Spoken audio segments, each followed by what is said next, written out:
धरना पर बैठ चुके हैं दिल्ली के मुख्यमंत्री सुशील कुमार शिंदे से कुछ मांग कर रहे हैं कि ये जो पुलिस है उनके अंतर्गत सही काम नहीं कर रही है और कुछ अधिकारियों को सस्पेंड करने की या उनके तबादले करने की बात हो रही है।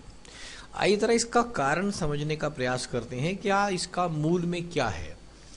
देखिए, हमारे देश की राजनीति की स्थिति ऐसी है, जो एमपी या एमएलए आता है वो लगभग 8 करोड़ रुपया एमपी और लगभग 1 करोड़ रुपया एक एमएलए खर्च करके इस देश के इलेक्शन को लड़ता है। अब देश में वो भावना नहीं रही कि ये समाज सेवा है, एक बिजनेस, एक प्रोफेशन बन चुका है अब की राजनीतिक पार्टियों द्वारा या लोग जो आते हैं। तो 8 करोड़ रुपया जब एमपी लगा कर आता है तो उसको अपना पैसे का रिटर्न चाहिए। आपको मालूम है एमपी की तनख्वाहें कितनी होती हैं, एमएलए की तनख्वाहें कितनी होती है, इसके लिए उनका ये पैसा रिकवर नहीं होता। उनको उस पैसे की रिकवरी के लिए गलत कामों को ही जाना पड़ता है। अब ज़रा इसको आप समझते रहिएगा कैसा है। सबसे पहले उसको अपना पैसा रिकवर करना है जो उसने 8 करोड़ रुपया लगाया है। 8 करोड़ रुपया उसको अगले इलेक्शन के लिए जो 16 करोड़ रुपया उसको अगले 5 सालों में अगर सरकार टिक जाती है तो उसको चाहिए। लगभग 1.25 करोड़ रुपया प्रति वर्ष उसको चाहिए। आप ज़रा इसको अंदाज़ा लगाएं कि 1.25 करोड़ रुपया निकालने के लिए उसको 13-14 लाख रुपए एक महीने का चाहिए। तो 13-14 लाख रुपए महीने का निकालने के लिए उसके पास रास्ते क्या बचते हैं? ईमानदारी से तो वो ले नहीं सकता। तो अगली चीज़ क्या करता है, वो अपनी पावर का मिसयूज़ करता है। अपनी ताकत, अपनी शक्ति जो उसको मिली हुई है संविधान से, उसका मिसयूज़ करता है। वो मिसयूज़ दो प्रकार से करता है। उसके अलावा करता तो बहुत तरीके से, लाइसेंस देने के लिए अपनी किसी को कोटा दिलवाना है वहाँ पर वो घूस ले सकता है, परंतु सबसे अधिक जिस पर करता है मैं तो उन पर चर्चा करूँगा। और जो आज के इस जो कार्यक्रम हुआ है रेल भवन के पास, उसके ऊपर इस बात को निर्देशित करता है। सबसे पहला काम उसका, वो अपनी हेल्प करता है इलीगल इंडस्ट्री को। जो काम कायदे कानून में नहीं होने चाहिए, जो हम बात करते हैं कि देश में इतने काम ये नहीं होने चाहिए परंतु हो रहे हैं। उदाहरण के लिए हम बात करते हैं विभिन्न प्रकार की इंडस्ट्रीज जो चल रही हैं जो नहीं चलनी चाहिए। उनमें सबसे बड़ी आती है टोबैको इंडस्ट्री। आपको मालूम है तंबाकू पर लिखा है तंबाकू सेवन जो है स्वास्थ्य के लिए हानिकारक है, परंतु 400-500% एक्साइज की कमाई होने के लिए सरकार उसको बंद नहीं कर सकती है।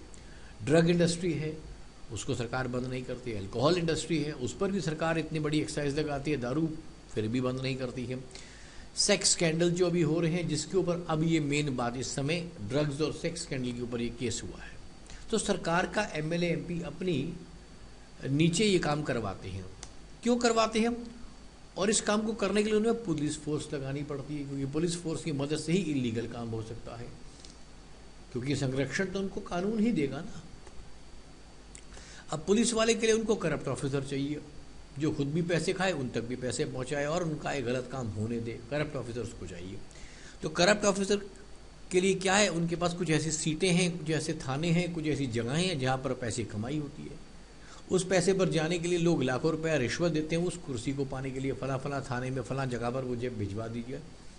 आप ध्यान दीजिए, जो रेजिडेंशियल एरिया होता है और जो कमर्शियल एरिया, इंडस्ट्रियल एरिया होता है, अगर दोनों में पुलिस चौकी है तो हर पुलिस वाला चाहेगा मैं इंडस्ट्रियल एरिया पे जाके बैठूं, और उसके लिए वो लाखों रुपए देगा। रेजिडेंशियल एरिया में कोई नहीं जाना चाहता, क्योंकि वहाँ छोटे मोटे घर के काम होंगे।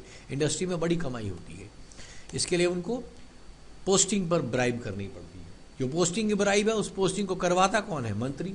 इसके लिए ध्यान रखिएगा, ब्राइब की पोस्टिंग का पैसा घूम फिर के फिर एमएलए एमपी को मिलता है।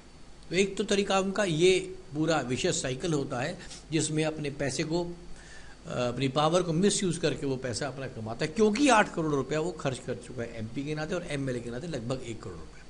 दूसरा रास्ता क्या करता है, उसके लिए वो पॉलिसी को ऐसा बदलवाता है, क्योंकि लोकल इंडस्ट्री जो उसको पैसा देती है, हर राजनीतिक घराने को कुछ इंडस्ट्री हाउस पैसा देती है और पॉलिसी को अपने नाम पर कराते हैं कि मेरे लिए सेल्स टैक्स सस्ता कर दीजिए, मेरे लिए वैट सस्ता कर दीजिए, मेरी इंडस्ट्री में कुछ कर दीजिए, वगैरह वगैरह। उसके लिए पॉलिसी को बदल देता है। पॉलिसी बदलता तो क्या, इंडस्ट्री एक्सप्लॉइट कर दिया। अब मान लीजिए किसी कंपनी ने इंडस्ट्री से पैसा लिया, किसी इंडस्ट्री ने पॉलिटिशियन को पैसा दिया। असल में उस इंडस्ट्री को लास्ट में तो पैसा कमाना है, वो चाहे कार की इंडस्ट्री है, जूते की इंडस्ट्री है, कपड़े की इंडस्ट्री है, आटे की इंडस्ट्री, जो भी है, तो वो पैसा कहाँ लेगा? वो पैसा आम जनता से लेगा। इसीलिए कहते हैं इंडस्ट्री फिर एक्सप्लॉयटेशन कर रही है, और वही पैसे का कुछ हिस्सा उठा के मंत्री को दे देता है, एमएलए को देता है।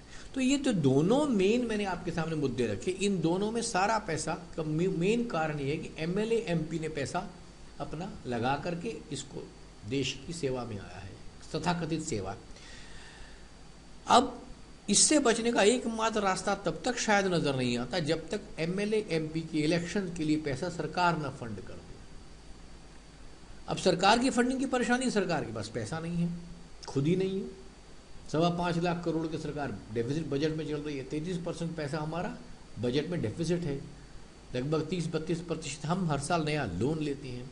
तो इसका समाधान वही पुराना तरीका कि हम किसी सरकार को सशक्त बनाए इफेक्टिव गवर्नेंस के लिए। उसके लिए हमें क्या चाहिए? एक प्रपोजल अर्थ क्रांति की है, वैसी कोई और भी प्रपोजल हो तो स्वागत है, लेकिन फिलहाल के लिए हम ये मानते हैं कि फंडिंग, इलेक्शंस और ये अर्थ क्रांति की प्रपोजल हमें आगे ले जा सकती है। धन्यवाद।